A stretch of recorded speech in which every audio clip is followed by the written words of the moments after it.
সৎ মায়ের সাথে এমন কাজ কেউ কখনো করে না। যদি গল্পটি আপনারা সম্পূর্ণ শোনেন তাহলে আপনাদের মেশিন দিয়ে পানি চলে আসবে। আপনারা হাতের কাজ করতে বাধ্য হবেন, তাই হাতের কাজ করার আগে অবশ্যই হাতের কাছে আপনারা টিস্যু রাখবেন। আমি কখনো ভাবিনি যে স্কুল থেকে বাড়ি ফেরার পর আমাকে এমন দৃশ্য দেখতে হবে।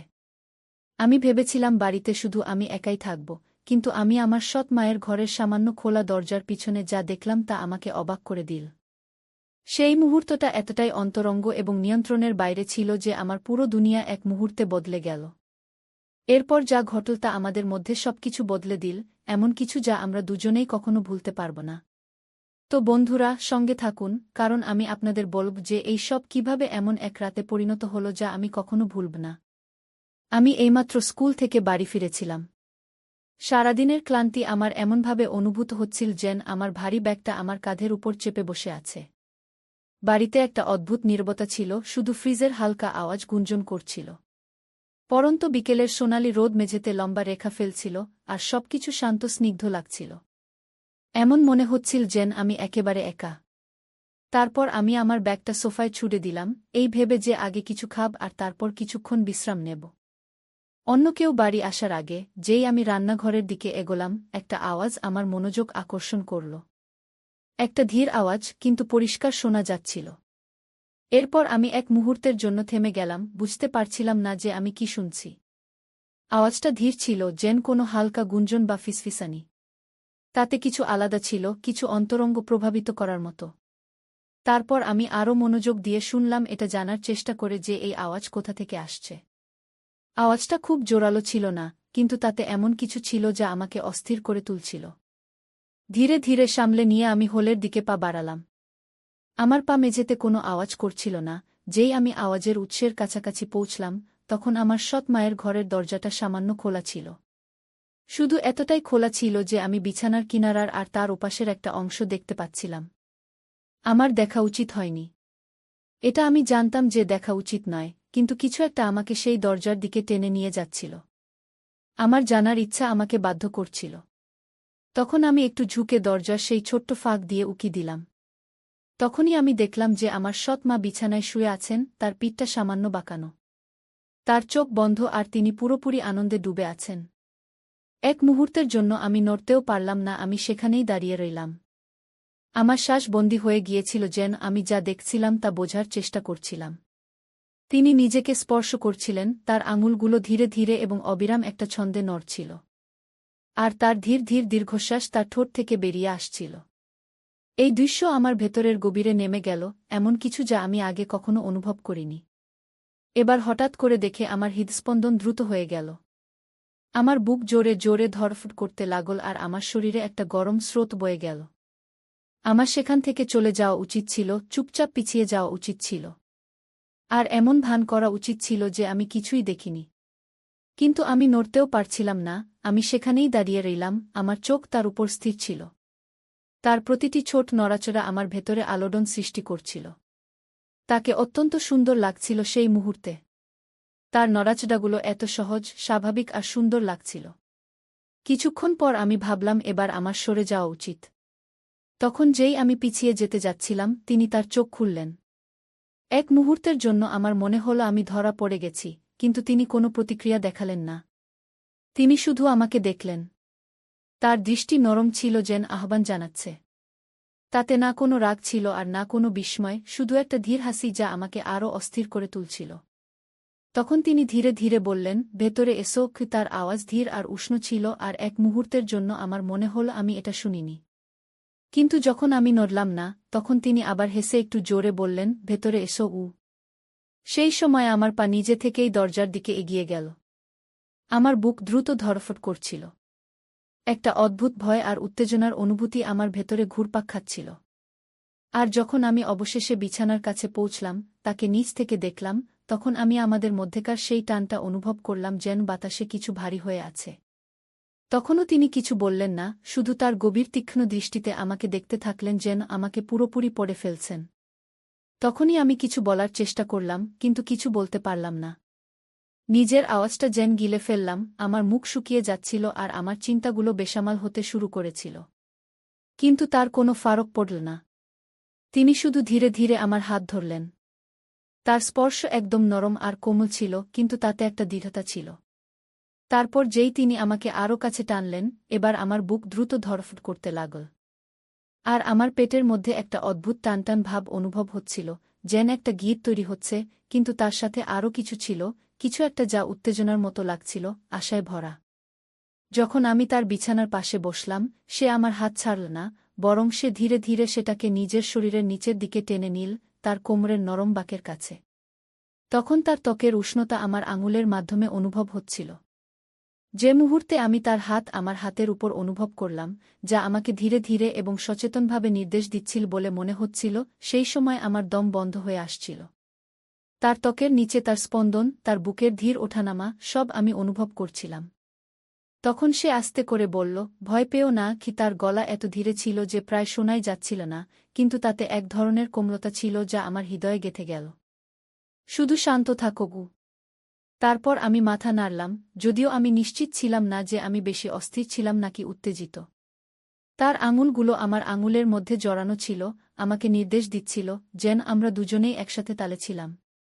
প্রতিটি স্পর্শে আমার শরীরে বিদ্যুতের মতো শিহরণ জাগছিল, আর আমি অনুভব করছিলাম যে আমাদের মধ্যেকার বন্ধন প্রতি মুহূর্তে আরও গভীর হচ্ছে। এটা শুধু শারীরিক ছিল না, এটা অন্য কিছু ছিল, কিছু অন্তরঙ্গ যা একদম বাস্তব ছিল। সেই মুহূর্তগুলো দীর্ঘায়িত হতে লাগল, বাইরের দুনিয়া ফিকে হয়ে গেল, আর শুধু আমরা দুজন এই ঘরে রয়ে গেলাম, এমন কিছু আদান প্রদান করছিলাম যা নিষিদ্ধ ছিল, কিন্তু তবুও ঠিক মনে হচ্ছিল। সময় ধীর হয়ে গিয়েছিল, প্রতিটি শ্বাস, প্রতিটি স্পর্শ যেন এক যুগ বলে মনে হচ্ছিল। যখন আমাদের মধ্যেকার অস্থিরতা চরমে পৌঁছাতে লাগল, সে আমাকে আরও কাছে টেনে নিল, তার শরীর আমার শরীরের সাথে মিশে গেল। তখন আমি তার ত্বকের উষ্ণতা, তার শ্বাসের উষ্ণতা আমার গলায় অনুভব করছিলাম। তার ঠোঁট হালকাভাবে আমার কানের পাশে গেল, আর সে আবার ধীরে ধীরে ফিসফিস করে বলল, এখানেই থাকো কু। তার গলায় একটা শান্ত অনুরোধ ছিল যা আমার হৃদস্পন্দন থামিয়ে দিয়েছিল। যেও নাগি। এইসব শুনে আমি চাইলেও যেতে পারতাম না। আমাদের মধ্যেকার টানটা খুব গভীর ছিল, বন্ধনটা খুব শক্তিশালী ছিল। আমরা এই মুহূর্তে বাধা পড়েছিলাম, আর বাকি সবকিছু সাধারণের বাইরে ছিল। আমি ধীরে ধীরে তার দিকে ঝুঁকলাম, আমার ঠোঁট তার ঠোঁট থেকে কয়েক ইঞ্চি দূরে ছিল। তার শ্বাসের উষ্ণতা আমার ত্বকে অনুভব হচ্ছিল। সময় যেন থমকে গিয়েছিল, পৃথিবী যেন নিজের শ্বাস আটকে রেখেছিল, কারণ আমরা দুজনেই এমন এক জিনিসের কিনারায় ছিলাম যা আমরা অস্বীকার করতে পারছিলাম না। আমাদের মধ্যেকার বাতাস আশায় ভরা ছিল, আর সেই টান আমার পুরো শরীরে শিহরণ জাগিয়ে দিয়েছিল। তারপর, যখন আমার মনে হলো যে এই মুহূর্তটা এবার ভেঙে যাবে, তখনই সে আমার দিকে ঝুঁকে তার ঠোঁট আমার ঠোঁটে আলতো করে ছুঁয়ে দিল। সেই হালকা স্পর্শ আমার ভেতরে আবার উষ্ণতার ঢেউ বইয়ে দিল। শুরুতে এটা হালকা ছিল, যেন আমরা দুজনেই এটা অনুভব করছিলাম, কিন্তু তারপর এটা গভীর হল। তার ঠোঁট আমার ঠোঁটের উপর আরও দুইভাবে চেপে বসল। তার হাত তখনও আমাকে পথ দেখাচ্ছিল, আমাকে দেখাচ্ছিল যে সে কি চায়, আর আমরা দুজনেই কি চাই। সেই চুম্বন ধীর, কোমল ছিল, তাতে এমন এক আকাঙ্ক্ষা ছিল যা কেবল আমরাই বুঝতে পারছিলাম। মনে হচ্ছে যেন আমরা দুজনে যা কিছু চেপে রেখেছিলাম তা সেই মুহূর্তে বয়ে যাচ্ছে। প্রতিটি স্পর্শ, প্রতিটি শ্বাস, প্রতিটি হৃদস্পন্দন একসাথে ডুবে যাচ্ছিল, যেন আমরা অবশেষে সেই অস্থিরতার কাছে হার মেনেছিলাম যা আমাদের দুজনের মধ্যে তৈরি হচ্ছিল। আমরা এভাবেই একে অপরকে জড়িয়ে অনেকক্ষণ রইলাম, বাইরের দুনিয়া ভুলে গিয়েছিলাম। আমি অনুভব করতে পারছিলাম যে তার শরীর হালকা কাঁপছিল, আর তার ধীর শ্বাসের শব্দ আমাদের মধ্যেকার বাতাসে প্রতিধ্বনিত হচ্ছিল। অবশেষে তিনি একটু পিছিয়ে গেলেন, তখন তার কপাল আমার কপালে ঠেকেছিল। তার চোখ অর্ধেক বন্ধ, অর্ধেক খোলা ছিল, যেন সে নিজের শ্বাস গোছাচ্ছে। তখন আমি তার ঠোঁটে একটা হালকা হাসি দেখলাম, যাতে এক ধরনের তৃপ্তি ছিল, যা আমার মন আনন্দে ভরিয়ে দিয়েছিল। তুমি ঠিক আছো? তিনি ধীরে ধীরে জিজ্ঞাসা করলেন। তার গলা খুব কষ্টে শোনা যাচ্ছিল, কিন্তু তাতে এমন এক কোমলতা ছিল যা আমাকে নিরাপদ এবং আপন অনুভব করাল। আমি হ্যাঁ সূচক মাথা নাড়লাম, কারণ শব্দ আমার মুখ থেকে বেরোচ্ছিল না। তিনি আবার হাসলেন, তার আঙুলগুলো আমার চুলের মধ্যে হালকাভাবে চালিয়ে দিলেন। তিনি একবার ফের আমার দিকে ঝুঁকে আমার গালে হালকা করে তার ঠোঁট ছুঁয়ে দিলেন, আর তারপর পুরোপুরি পিছিয়ে গেলেন। ঘরে এখন একটা উষ্ণ, শান্ত পরিবেশ ছিল। যে টানটান ভাব আগে ছিল তা এখন এক কোমল, উজ্জ্বল তৃপ্তিতে বদলে গিয়েছিল। আমরা দুজনেই অনেকক্ষণ কিছু বললাম না, শুধু এভাবেই বসে রইলাম। আমাদের শ্বাস ধীরে ধীরে স্বাভাবিক হচ্ছিল। আমাদের মধ্যেকার উষ্ণতা এখন আরও নরম, আরও অন্তরঙ্গ হয়ে গিয়েছিল। তারপর তিনি তার মাথা আমার কাঁধে রাখলেন, আর আমি আমার হাত তার চারপাশে জড়িয়ে ধরলাম, আর তাকে কাছে টেনে নিলাম। যেমন আমরা এই হালকা ম্লান আলোতে বসেছিলাম, বাড়ির হালকা ঘরোয়া শব্দ আমাদের ঘিরে ধরছিল। যা কিছু আমাদের মধ্যে ছিল তা নতুন, ভঙ্গুর এবং সম্পূর্ণ অপ্রত্যাশিতভাবেই ঘটেছিল। কিন্তু সেই মুহূর্তে এই সবের কোনো মানে ছিল না। শুধু এটাই গুরুত্বপূর্ণ ছিল যে আমরা এখানে ছিলাম, এমন কিছু লেনদেন করছিলাম যা অত্যন্ত বিশেষ মনে হচ্ছিল, এমন কিছু যা কোনো কল্পনার অতীত ছিল। আর আপাতত এটুকুই যথেষ্ট ছিল। এই সবের মধ্যে আমাদের দুজনের মাঝের নীরবতা ধীরে ধীরে কমে আসছিল। ওদিকে জানালা দিয়ে ছেকে আসা রোদ এখন হালকা হতে শুরু করেছিল, ঘরে একটা নরম সোনালি আভা ছড়িয়ে দিচ্ছিল। কিন্তু ভেতরের সবকিছুতে একটা অদৃশ্য শক্তি ভরে ছিল, যা কিছু এইমাত্র ঘটেছিল তার গভীরতা পরিবেশে বজায় ছিল। আর যদিও আমরা দুজনের কেউই কিছু বলছিলাম না, কিন্তু এমন মনে হচ্ছিল যেন আমরা দুজনেই এমন কোনো মুহূর্তের অপেক্ষা করছিলাম যা এখনও পুরোপুরি ঘটেনি। আমি অনুভব করতে পারছিলাম যে তার শরীরটা আমার তুলনায় একটু শিথিল হতে শুরু করেছিল, কিন্তু যেভাবে তিনি আমার আরও কাছে সরে আসছিলেন, তার হাতটা ধীরে ধীরে আমার বুকের উপর রাখা ছিল, এটা স্পষ্ট ছিল যে আমাদের মধ্যে যা শুরু হয়েছিল তা এখনও শেষ হয়নি। আমার বুকটা তখনও জোরে ধড়ফড় করছিল, একটা অদ্ভুত উত্তেজনা আর নার্ভাসনেস আমার ভেতরে দৌড়চ্ছিল। তার উপস্থিতির প্রতিটি অংশ আমার চেতনা জুড়ে ছেয়েছিল, তার ধীর শ্বাস-প্রশ্বাস, তার ত্বকের উষ্ণতা যা আমার ত্বকের সংস্পর্শে ছিল, আর তার পারফিউমের হালকা সুগন্ধ যা তখনও বাতাসে মিশেছিল। তখনই ও আলতো করে মাথা ঘোরাল, তখন ওর ঠোঁট আমার গলার কাছে আলতো করে ছুঁয়ে গেল, যা আমার শরীরে একটা শিরশিরানি বয়ে দিল। সেই স্পর্শ হালকা ছিল, যেন আমি সেখানে ছিলামই না, কিন্তু সেটা আমার ভেতরে কিছু জাগিয়ে দিল, একটা ধিকিধিকি জ্বলা আকাঙ্ক্ষা। আমি কিছুক্ষণের জন্য চোখ বন্ধ করলাম, তারপর সেই অনুভূতিটা নিজের মধ্যে ধারণ করতে দিলাম। তারপর আমি ওর দিকে তাকালাম, তখন ওর চোখ আমার চোখের সাথে মিলল, আর এইবার ওর দৃষ্টিতে অন্য কিছু ছিল, কিছু গভীর, আর আরও তীব্র। আগের কোমলতা তখনও ছিল, কিন্তু তার নিচে একটা খিদে লুকিয়ে ছিল যা আমারই মতো মনে হচ্ছিল। ও একটা শব্দ বলেনি, কিন্তু যেভাবে ওর আঙুলগুলো আমার শরীরে আলতো আলতো বৃত্ত আঁকছিল, তা আমাকে সবকিছুর কথা বলে দিয়েছিল। তারপর আমি এগিয়ে গিয়ে ওর ঠোঁটে আবার স্পর্শ করলাম, কিন্তু এইবার কোনো দ্বিধা ছিল না, কোনো সীমা পরখ করার চেষ্টা ছিল না। এই চুম্বনটা গভীর ছিল, আরও তীব্র, যেন যে আকাঙ্ক্ষা আমরা দুজনেই এতদিন আটকে রেখেছিলাম তা অবশেষে বেরিয়ে এসেছিল। ওর আঙুলগুলো আমার বুকের উপর সরতে লাগল, তারপর ওর আঙুল আমার শার্টের কাপড়ে চেপে বসল, যেন ও আমাকে আরও কাছেই টানছে। আর আমি অনুভব করতে পারছিলাম যে ওর শরীরটা আমার বিপরীতে সাড়া দিচ্ছিল, ওর হালকা সুবাস আমার হুঁশ উড়িয়ে দিচ্ছিল। এই মুহূর্তটা যতটা বাধা দিচ্ছিল ততটাই নেশা ধরিয়ে দিচ্ছিল। এটা আলাদা ব্যাপার ছিল যে ও আমার সৎমা ছিল, কিন্তু যে সবসময় আমার নাগালের বাইরে ছিল, এখন সেটাই আমাদের মাঝের সম্পর্কটাকে আরও বিপজ্জনক করে তুলছিল। আর আমিও নিজেকে ওকে চাওয়া থেকে আটকাতে পারছিলাম না। যখন ওর হাত আমার ঘাড়ের পিছনে চলে গেল, তখন ও আমাকে আরও নিচে টেনে নামাতে নামাতে, যখন ও বিছানায় নিজের অবস্থান বদলাচ্ছিল, তখন ওর শরীর বালিশে আরামে এলিয়ে দিল আর ও আমাকে নিজের দিকে টানছিল। আমি সেই টান অনুসরণ করতে থাকলাম, যা এখন খুব জোরালো হয়ে উঠেছিল, আর শীঘ্রই আমি নিজেকে ওর উপর ঝুঁকে থাকতে দেখলাম, হাত দিয়ে নিজেকে সামলে, ওর দিকে তাকিয়ে থাকলাম। আমার শ্বাস হালকা আর দ্রুত হয়ে আসছিল, ওর বুকও দ্রুত ওঠানামা করছিল, কিন্তু ওর চোখ আমার চোখেই স্থির ছিল। আর সেই মুহূর্তে আমাদের মাঝের উষ্ণতা অনুভব করা যাচ্ছিল। তারপর ও হাত উপরে তুলল, আলতো করে আমার শরীরের রেখা স্পর্শ করল, তারপর ও আমাকে নিচে টেনে নিল, তখন আমরা ঠোঁট আরও একটা উষ্ণ চুম্বনে মিলিত হল। এইবার ওর হাত স্বাধীনভাবে ঘুরছিল, আমার পিঠ, আমার কাঁধ, সব জায়গা ছুঁয়ে দেখছিল, আমাকে আরও কাছে টানছিল, যতক্ষণ না আমাদের মধ্যে আর কোনো দূরত্ব রইল। ওর শরীরের উষ্ণতা আমাকে পুড়িয়ে দিচ্ছিল, আর আমি ওর হৃদস্পন্দন অনুভব করতে পারছিলাম, যা আমারই মতো দ্রুত স্পন্দিত হচ্ছিল, যা আমার জন্য স্পন্দিত হচ্ছিল। তখন আমি হাত ওর কোমরের দিকে নিচে নামালাম, ওর ত্বকের কোমলতা আঙুলের নিচে অনুভব করলাম, আর যখন আমি ওর শার্টের ধারে পৌঁছে একটু থামলাম, এই ভেবে যে আমি কোনো সীমা লঙ্ঘন করছি না। কিন্তু ও তখনও নিজেকে থামায়নি, বরং হালকা করে পিঠটা বাঁকাল, স্পর্শকে আরও উৎসাহিত করে। ওর শরীর আমার শরীরের প্রতি সাড়া দিচ্ছিল, যাতে কোনো সন্দেহ রইল না যে ও কি চায়। যখন আমার আঙুল কাপড়ের নিচে চলে গেল আর যখন আমি ওর ত্বকের উষ্ণতায় হাত রাখলাম, তখন আমি ওর হালকা একটা অস্ফুট স্বর শুনলাম। একটা কণ্ঠস্বর যা আমার ভেতরে এক নতুন উষ্ণতা ভরে দিল। যখন তার হাত আমার চুলে জড়িত হয়ে গেল, আমাকে আরও কাছে টেনে সে চুম্বনকে আরও গভীর করল। তার ঠোঁট দুটো সামান্য খোলা ছিল আমাকে ভেতরে ডাকার জন্য। তার স্বাদ ছিল মাদকতাপূর্ণ, আর আমি তার শরীরে বয়ে চলা টানটা অনুভব করতে পারছিলাম। যেভাবে সে আমার নিচে নড়াচড়া করছিল, তার প্রতিটি স্পর্শে এমন এক তীব্রতা ছিল যে অন্য কিছু ভাবা অসম্ভব হয়ে পড়েছিল। আমরা তখন একে অপরের মধ্যে সম্পূর্ণ হয়ে গিয়েছিলাম। আমাদের মাঝের সব দেওয়াল ভেঙে পড়ছিল। যেন আমরা সেই আকাঙ্ক্ষা পূরণ করছিলাম যে আগুন এতদিন ধরে সতহের নিচে জ্বলছিল। এখন ফেরার কোনো পথ ছিল না। এই অনুভূতির ভার পরিবেশে ছিল, কিন্তু আমাদের কেউ তা নিয়ে ভাবেনি। শুধুমাত্র এই মুহূর্ত, এই সংযোগ, আর এই অটুট টান যা আমাদের একে অপরের দিকে টানছিল, সেটাই এখন গুরুত্বপূর্ণ ছিল। তার হাত সবখানে ছিল। আমার কাঁধ, বাহু আর বুকের রেখা অনুভব করছিল। যেন সে আমাকে যথেষ্ট পরিমাণে পাচ্ছিল না। আর আমিও ঠিক তেমনি অনুভব করছিলাম। যতবার আমি তাকে স্পর্শ করছিলাম, তত বেশি আমি দেখলাম। আর এই সব কিছুর তীব্রতা প্রায় অসহনীয় হয়ে উঠছিল। মনে হচ্ছিল যেন আমরা অনেক দিন ধরে নিজেদের আটকে রেখেছিলাম।